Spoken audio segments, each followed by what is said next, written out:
Salut la brigade! Dans cette vidéo, on va retrouver le courtier qui m'a permis d'obtenir un crédit immobilier. On parlera de l'utilité d'un courtier, de ses avantages, comment le faire intervenir dans le projet et comment en trouver un bon. Si vous avez vu la vidéo sur le dossier bancaire, vous savez que j'étais dans une situation compliquée pour obtenir un prêt IMO. Même avec mon dossier en démarchant les banques en direct, j'ai quand même essuyé environ une quinzaine de noms. À un moment, j'y ai vraiment cru avec le Crédit Agricole.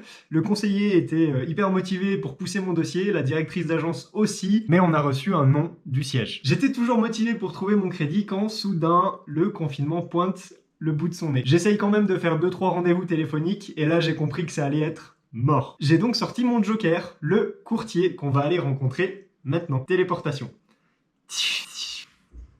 Salut Fabien, j'espère que je suis à l'heure. Salut Pierre. J'ai amené la brigade avec moi. Salut la brigade. Donc moi c'est Fabien, je suis courtier en prêt, courtier à Crédito. Je suis basé dans le département 42 entre Saint-Étienne et Roanne. Et aujourd'hui on va évoquer avec Pierre différents sujets qui vous intéressent pour vous montrer les avantages que je peux vous apporter pour à la fois gagner du temps et de l'argent. Ok, t'es prêt pour les questions? Je suis prêt. Quel est le moment idéal pour faire intervenir un courtier dans le projet? Alors, c'est une bonne question. Pour faire simple, je pense que tous les moments sont bons pour faire intervenir un courtier. Mais je pense que le meilleur quand même, c'est vraiment en amont du projet pour préparer ça au mieux et voir quel chemin on va prendre pour optimiser le projet. Donc vraiment en amont du projet pour déterminer par exemple une capacité d'emprunt, une stratégie selon s'il y a un ou plusieurs investissements.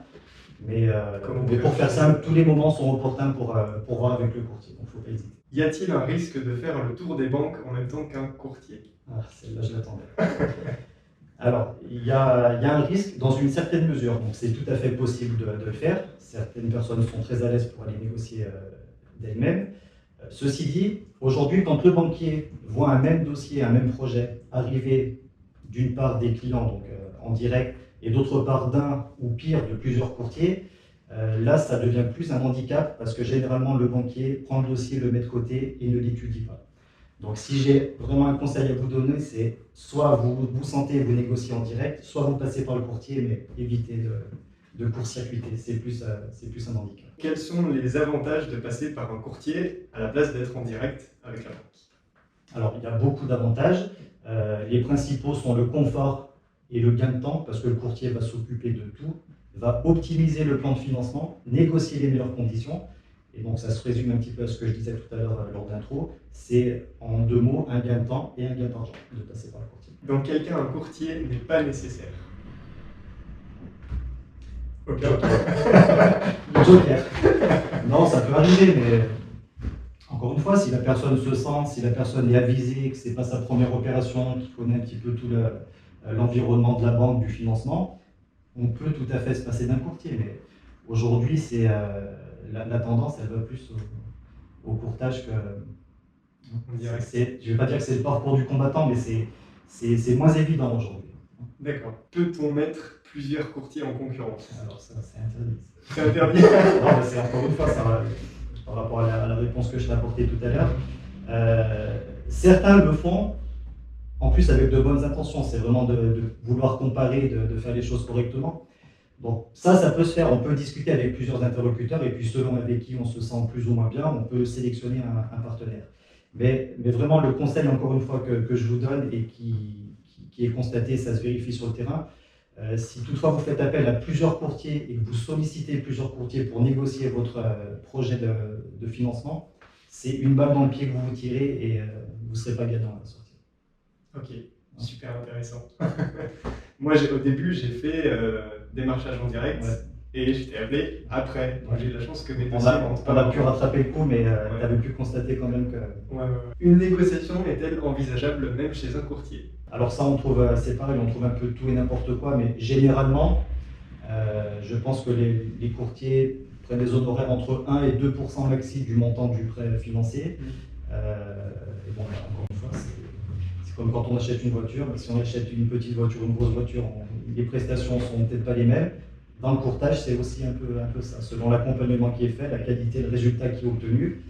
Bon. Donc tu peux avoir des tarifs qui varient? Non, moi après je fonctionne avec un barème qui est fixe. Donc quel que soit le montant négocié, le barème est toujours le même, avec un plafond. Mais voilà, Personnellement, je ne suis pas certain que ce soit le point central dans une négociation. Si on apporte la réponse souhaitée, voilà, avec les conditions. Je ne suis pas sûr que ce soit. Ok. Mais ça reste possible. Est-il possible pour un étudiant d'obtenir un prêt immobilier? Alors, celle-ci aussi, elle n'est pas simple comme question. Je vais dire que dans certains cas très exceptionnels, ça peut être possible, mais il faut vraiment avoir un environnement qui soit blindé, c'est-à-dire que les parents soient costauds, que le jeune ait de l'épargne, le projet ne soit pas d'une grosse envergure. Ça peut s'étudier, c'est difficile je pense, mais pas impossible. Ok, d'accord, il faut que ça reste dans les limites C'est du patrimoine. c'est marginal comme situation, mais ça peut être possible. Ça peut être possible. Quelle est l'importance du premier investissement par rapport au suivant? Ouais. Alors celui-ci, il a toute son importance. En fait, ton premier investissement va permettre de poser les bases et vraiment asseoir ta crédibilité vis-à-vis des partenaires bancaires. Si tu réalises une première opération donc, qui est rentable, qui génère de la trésorerie, un fonds de roulement, et que ça tourne, derrière le banquier, quand tu vas discuter avec lui pour un futur ou des futurs projets, ce sera complètement différent que lorsque tu l'as sollicité pour justement cette première opération. Donc la première opération, c'est vraiment quelque chose de très important. Donc encore plus d'être accompagné par le courtier justement pour aboutir à ça. Comment arrive-t-il à avoir de meilleurs taux que nous, les particuliers, et en plus arriver à prendre une marge sur le dossier? Ok, alors la notion de marge, on ouvrira peut-être la parenthèse parce que c'est pas tout à fait le terme adéquat, mais j'ai compris l'idée de la question. Alors comment négocier des meilleurs taux? J'ai envie de dire c'est presque simple parce qu'on fait que ça. Aujourd'hui on est spécialiste du financement.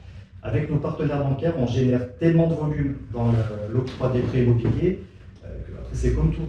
Quand on va chez un fournisseur et qu'on achète un produit à l'unité ou par palette, entre guillemets, on négocie pas les mêmes prix. Nous, pour les prêts immobiliers, c'est un petit peu la même chose. C'est un grossiste du crédit. En gros, c'est ça. Donc le volume généré, la qualité des dossiers, le gain de temps aussi qu'on apporte aux banquiers, parce qu'en amont, on fait tout le travail, on prépare le dossier. Derrière eux, c'est une formalité, j'ai envie de dire.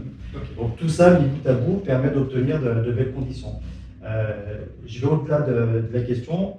En plus du taux, on négocie aussi une assurance emprunteur aux meilleures conditions. Ouais. Le type de garantie sur le prêt optimisé, donc pour encore une fois réduire le coût. Donc il y a plusieurs leviers à activer pour bénéficier des meilleures conditions. D'accord. Donc par type de garantie, tu veux dire cautionnement, privilège du prêteur de deniers, exactement. Hypothèque. Donc tout ça, on veille à ce que la solution retenue soit la plus intéressante pour le porteur du projet. Comment pourrais-je reconnaître un bon courtier qui va m'aider à la différence d'un, entre guillemets, escroc, qui va juste me prendre une commission sans vraiment m'aider dans ma démarche? Alors oui, j'ai bien aimé entre guillemets escroc parce que je ne pense pas qu'on puisse catégoriser mes confrères comme ça. On reconnaît un bon courtier, c'est celui qui va t'accompagner du début de ton projet, donc ça part d'une ébauche, un papier et un stylo, donc noir sur blanc. Déterminer la capacité d'emprunt par exemple, veiller si un projet est déjà concret, existant, veiller à l'étudier pour voir si c'est rentable, si derrière ça laisse la porte ouverte à d'autres opportunités. Et voilà, le bon courtier, ça joue sur ça, sur l'accompagnement, le conseil, le résultat obtenu. Voilà, du dossier. Voilà ce que je peux te dire. Ok. Et du coup, la question, alors, qui était un petit peu liée, pour les gens qui malheureusement sont trop loin de l'avoir, comment selon toi ils peuvent trouver et sélectionner un bon courtier pour leur crédit? Ils appellent à Crédito. plus sérieusement, comme je te disais, je suis basé au cœur du département 42, donc c'est vraiment un endroit stratégique au niveau géographique. Au-delà de ça, je peux intervenir donc, dans toute la région Rhône-Alpes, comme je te l'ai dit, puisque mes partenariats bancaires me le permettent. Mais je peux aussi travailler en partenariat avec d'autres courtiers sur toutes les régions de France.